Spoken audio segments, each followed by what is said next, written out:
मानिक गौर जी, रेवंत रेड्डी जी,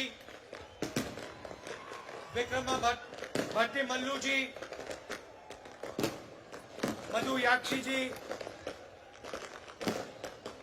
दामोदर नरसिम्हा जी, जन्ना रेड्डी जी, पुन्नला जी, शाबिर अली जी, जीवन रेड्डी जी, उत्तम रेड्डी जी, मोहम्मद अजहरुद्दीन जी, जग्गा रेड्डी जी, भाइयों और बहनों, कांग्रेस के हमारे प्यारे कार्यकर्ता, प्रेस के हमारे मित्रों, आप सबका यहां बहुत बहुत स्वागत, नमस्कार।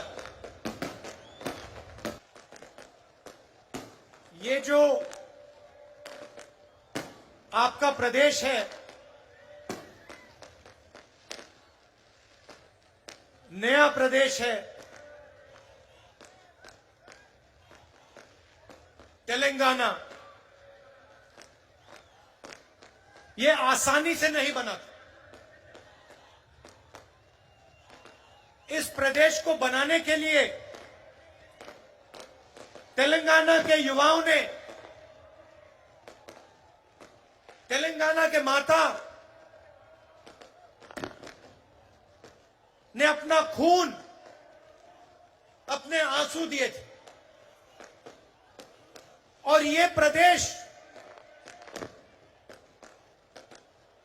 किसी एक व्यक्ति के लिए नहीं बना था, ये एक सपना था, तेलंगाना के जनता का सपना था। 8 साल हो गए। मैं आपसे पूछना चाहता हूं, तेलंगाना का जो सपना था, प्रगति का सपना, उस सपने का क्या हुआ? पूरा तेलंगाना देख सकता है कि एक परिवार को जबरदस्त फायदा हुआ, मगर मैं आपसे पूछना चाहता हूं, तेलंगाना की जनता को क्या फायदा मिला? क्या आपको रोजगार मिला? आज यहां पर किसानों की विधवा स्टेज पे हैं, रो रही हैं। ये किसकी जिम्मेदारी है? और ये अकेली नहीं है, ऐसी तेलंगाना में हजारों बहनें हैं जिनके पति ने आत्महत्या की। किसकी जिम्मेदारी है? सपने को पूरा करने के लिए आपने अपना खून, अपने आंसू दिए, आप लड़े, मगर हम भी आपके साथ खड़े थे। कांग्रेस पार्टी ने भी आपके साथ ये लड़ाई लड़ी और अंत में कांग्रेस पार्टी ने और सोनिया गांधी जी ने ये काम पूरा करके तेलंगाना की जनता को दिया। और भाइयों और बहनों, आप ये मत भूलिए, ये काम कांग्रेस पार्टी के लिए आसान नहीं था। कांग्रेस पार्टी को नुकसान हुआ, हमें मालूम था कि हमें नुकसान होने जा रहा है, मगर हम तेलंगाना की जनता के साथ खड़े हुए और हमने मिलकर, आपके साथ मिलकर आपको नया प्रदेश दिया। आपने सोचा था कि तेलंगाना की जनता की सरकार बनेगी, किसानों की सरकार बनेगी, मजदूरों की सरकार बनेगी, गरीबों की सरकार बनेगी। पता लगा जनता की सरकार नहीं बनी। आज तेलंगाना में कहा जाता है कि चीफ मिनिस्टर है, मगर ये चीफ मिनिस्टर नहीं है, ये राजा है। राजा और मुख्यमंत्री में क्या फर्क होता है? मुख्यमंत्री जनता की आवाज को सुनता है, राजा जनता की आवाज को नहीं सुनता है। राजा जो करना चाहता है वो कर डालता है। मुख्यमंत्री लोकतंत्र में भरोसा करता है, मुख्यमंत्री जनता की बात सुनकर निर्णय लेता है। राजा को लोकतंत्र से कुछ लेना देना नहीं। जो राजा के दिल में आता है वो राजा कर देता है। यह फर्क है। छत्तीसगढ़ में हमारी सरकार है। चुनाव के समय हमने 2 वायदे किए थे, बड़े वायदे किए थे। पहला वायदा कि छत्तीसगढ़ के किसानों का हम कर्जा माफ करके दिखा देंगे, और दूसरा वायदा पैडी को हम 2,500 रुपए में खरीदेंगे। किसानों ने हमें कहा कि हमें कर्जा माफी की जरूरत है और हमें 2,500 रुपए आप दीजिए। हमने उनकी आवाज सुनी और आज आप जाइए, छत्तीसगढ़ जाइए और वहां पूछिए धान के लिए क्या दाम मिलता है। पूरा छत्तीसगढ़ का किसान आपको बताएगा कि छत्तीसगढ़ में 2,500 रुपए पर धान मिलता है। आज आपके जो चीफ मिनिस्टर हैं किसानों की आवाज नहीं सुन रहे हैं। 2-3 बड़े उद्योगपतियों की आवाज सुनते हैं, उनके लिए काम करते हैं, मगर किसानों की आवाज नहीं सुनते हैं। और जो छत्तीसगढ़ के किसान ने कहा था वही तेलंगाना का किसान कह रहा है। तेलंगाना का किसान कह रहा है कि मिर्ची के लिए, धान के लिए हमें सही दाम चाहिए और हमारा कर्जा माफ होना चाहिए। छत्तीसगढ़, तेलंगाना के किसी भी किसान को घबराने की जरूरत नहीं है। जैसे ही कांग्रेस पार्टी की यहां सरकार बनेगी वैसे 2 लाख रुपए का कर्जा माफ होगा और आपको सही एमएसपी मिलनी शुरू हो जाएगी। आपको ज्यादा समय रुकने की जरूरत नहीं है। आप घबराइए मत, डरिए मत। ये काम कुछ ही महीने में कांग्रेस पार्टी करके आपको दे देगी। ये खोखले शब्द नहीं है, ये तेलंगाना के सपने को पूरे करने का पहला कदम है। किसानों की मदद, किसानों की रक्षा के बिना तेलंगाना का सपना पूरा नहीं हो सकता है। अभी हमने वरंगल डिक्लेरेशन किया और उसमें हमने तेलंगाना के किसानों से वायदे किए। मैंने कर्जा माफी की बात की, एमएसपी की बात की, 15,000 रुपए प्रति एकड़ डायरेक्ट बेनिफिट हम किसानों को देने जा रहे हैं। और रेवंत जी ने पूरा डिक्लेरेशन पढ़ा। यह सिर्फ एक डिक्लेरेशन नहीं है, यह किसानों के लिए कांग्रेस पार्टी की गारंटी है। तेलंगाना के हर किसान को यह डिक्लेरेशन पढ़ना चाहिए और जब आप इस डिक्लेरेशन को पढ़ेंगे आप यह बात याद रखिए कि इस डिक्लेरेशन का हर शब्द कांग्रेस पार्टी की गारंटी है। और यह हम इसलिए कर रहे हैं क्योंकि हम जानते हैं कि अगर किसान कमजोर रहेगा तो तेलंगाना का सपना पूरा कभी नहीं हो सकता है, क्योंकि किसान ही इस प्रदेश की नींव है, फाउंडेशन है। मैंने पहले आपसे सवाल पूछा था कि तेलंगाना के साथ धोखा किसने किया।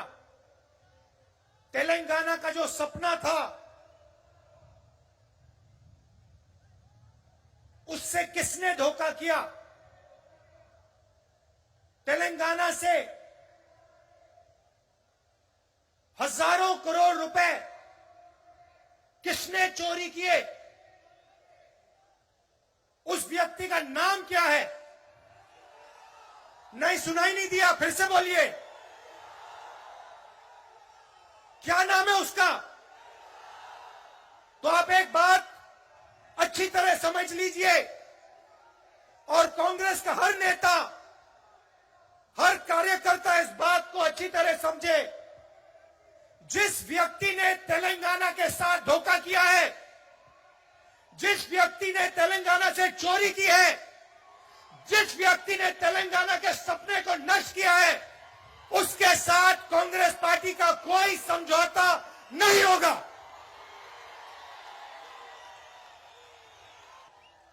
और अगर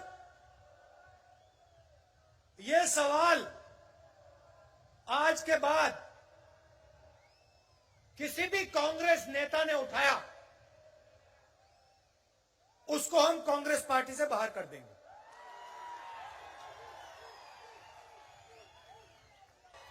चाहे वो कोई भी हो, कितना भी बड़ा हो, उसको हम पार्टी से बाहर कर देंगे।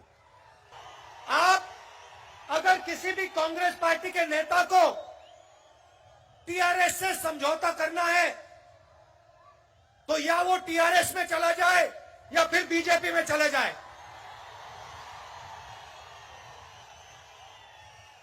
हमें उस व्यक्ति की कोई जरूरत नहीं है। మాకు ఆ వ్యక్తి అవసరం లేదు। हम यहां हमारी विचारधारा की लड़ाई है, हम राजा से समझौता नहीं करेंगे।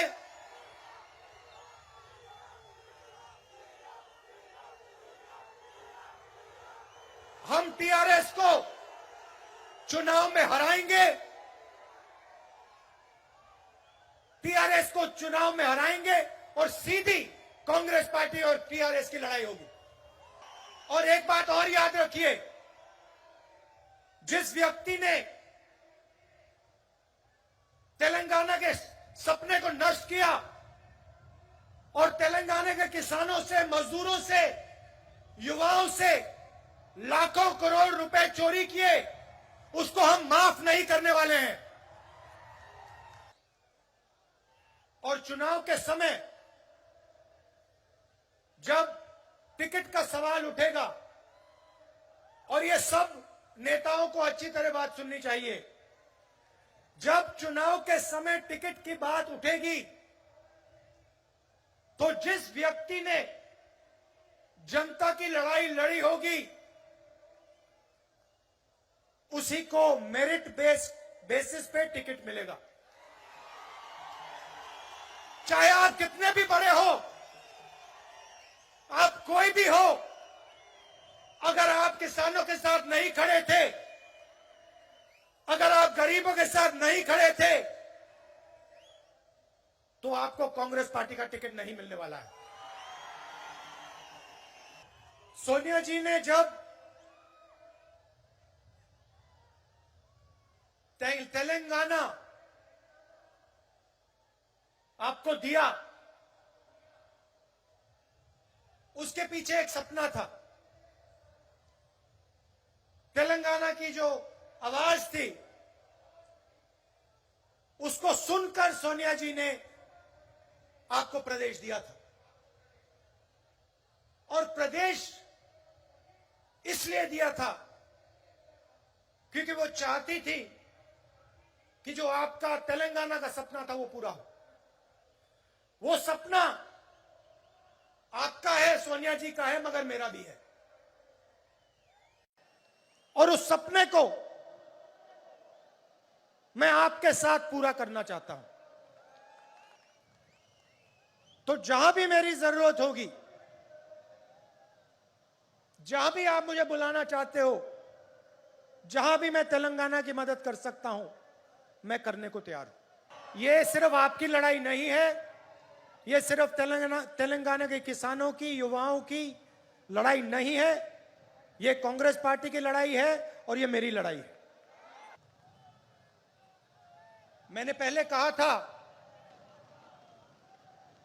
कि जो भी व्यक्ति कहता है कि टीआरएस के साथ समझौता होना चाहता है, उसे या बीजेपी में या टीआरएस में चला जाना चाहिए, क्योंकि समझौता अगर है तो बीजेपी और टीआरएस का समझौता है। आप याद रखिए, जब नरेंद्र मोदी जी ने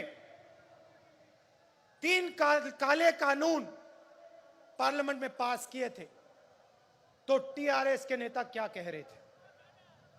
बीजेपी जानती है कि वो तेलंगाना को डायरेक्टली रूल नहीं कर सकते।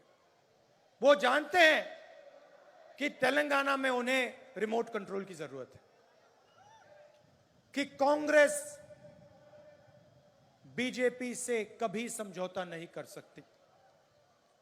इसलिए बीजेपी चाहती है कि तेलंगाना में टीआरएस की सरकार रहे।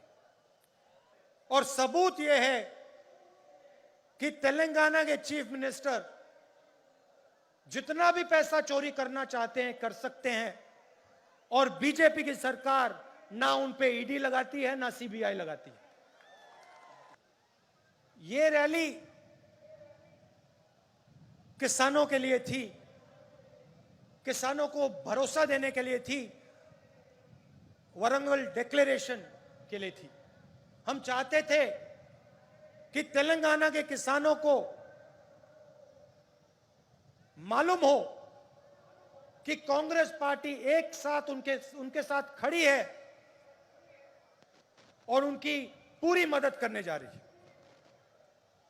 ఈరోజు ఇంత పెద్ద బహిరంగ సభ किसानों को हमने इसलिए मैसेज दिया क्योंकि वो इस प्रदेश की नींव है, फाउंडेशन है। अगली रैली में हम आदिवासियों को ऐसा ही मैसेज देना चाहते हैं, और उनकी जो लड़ाई है 10% रिजर्वेशन की जो लड़ाई है, उसमें हम उनकी पूरी मदद करने जा रहे हैं। तेलंगाना बनने के बाद आपने टीआरएस को 2 बार मौका दिया और टीआरएस ने तेलंगाना के जनता को धोखा दिया। अब आप कांग्रेस पार्टी को एक मौका दीजिए और किसानों की, गरीबों की सरकार हमें बनाने दीजिए। कांग्रेस पार्टी ही आपके साथ मिलकर तेलंगाना के सपने को पूरा कर सकती है। आज शाम आप दूर दूर से मेरी बात सुनने आए, इसके लिए आप सबको दिल से धन्यवाद। नमस्कार, जय हिंद। మీరందరూ